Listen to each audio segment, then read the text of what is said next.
সঙ্গে রয়েছি আমি রুমেলা। খবর দিনভরের শুরুতেই যে খবরের দিকে নজর রাখবো, ফের পাকড়াও বাংলাদেশি। এবার কোথায়? ফের পাকড়াও বাংলাদেশি পানি ট্যাঙ্কির কাছে। ভুয়ো আধার কার্ড, জাল নথি নিয়ে সীমান্ত পারের চেষ্টা, নেপাল যাওয়ার ছক এবং এসএসবির হাতে ধরা পড়ল ওই রাতুল খান। আধার কার্ডে ধৃতের নাম রাতুল খান, বাংলাদেশের পরিচয়পত্রের নাম মোহাম্মদ মানিক। ধৃত বাংলাদেশি লালমনিরহাটের বাসিন্দা। কথা বলবো, বিশ্বজিৎ প্রতিনিধি রয়েছেন আমাদের সঙ্গে। বিশ্বজিৎ, কি জানা যাচ্ছে?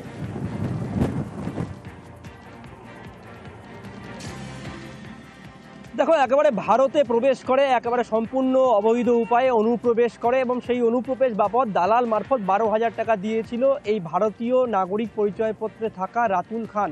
কিন্তু ওরফে তার আসল নাম হচ্ছে মোহাম্মদ মানিক, যিনি লালমোহনহাটের বাসিন্দা। মূলত ভারতেই কেন, এই প্রশ্নই কিন্তু ইতিমধ্যে খোঁজ শুরু করেছে তদন্তকারীরা। আদৌ কি চরবৃত্তি না অন্য কোনো কাজ?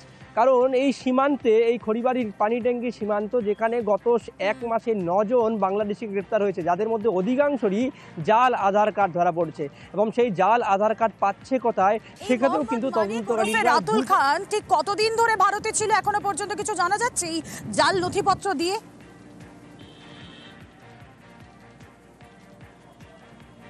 কুমেলা 22শে আগস্ট তিনি কিন্তু চ্যাংড়াবান্ধা সীমান্ত দিয়ে ভারতে প্রবেশ করেন এবং 23 তারিখে তিনি কিন্তু এই হাতে জাল আধার কার্ড পান এবং দুজন যারা দালাল রয়েছে মোটা অঙ্কের টাকা দিয়ে তাকে এই জাল আধার কার্ড দেয় এবং যেখানে তিনি রাতুল খান বলে পরিচয় পান। সীমান্তরক্ষী বাহিনীর সামনে যখন তিনি তার পরিচয় জানান, সেই সময় এসএসবি সন্দেহ হলে তার কাছ থেকে কিন্তু এই বাংলাদেশের নাগরিক পরিচয়পত্র সঙ্গে বাংলাদেশের ড্রাইভিং লাইসেন্স পাওয়া যায় এবং সেখানেই জানা যায় তার আসল নাম মোহাম্মদ মানিক। ওরফে মোহাম্মদ মানিক এবং রাতুল খান, তা নিয়ে কিন্তু অবশ্যই তদন্তে রয়েছে তদন্তকারীরা। তবে আজ তাকে শিলিগুড়ি মহকুমা তোলা হয়েছে এবং বারবার তাকে কিন্তু জিজ্ঞাসাবাদ করা হচ্ছে। কারণ এই সীমান্তে তুমি জানো যে খোলা সীমান্ত এবং যেহেতু বাংলাদেশের সঙ্গে ভারতের সম্পর্কের অবনতি, তারপর এত বাংলাদেশি কেন এই সীমান্তে আসছে তা নিয়ে কিন্তু যথেষ্ট সজাগ রয়েছে এসএসবি।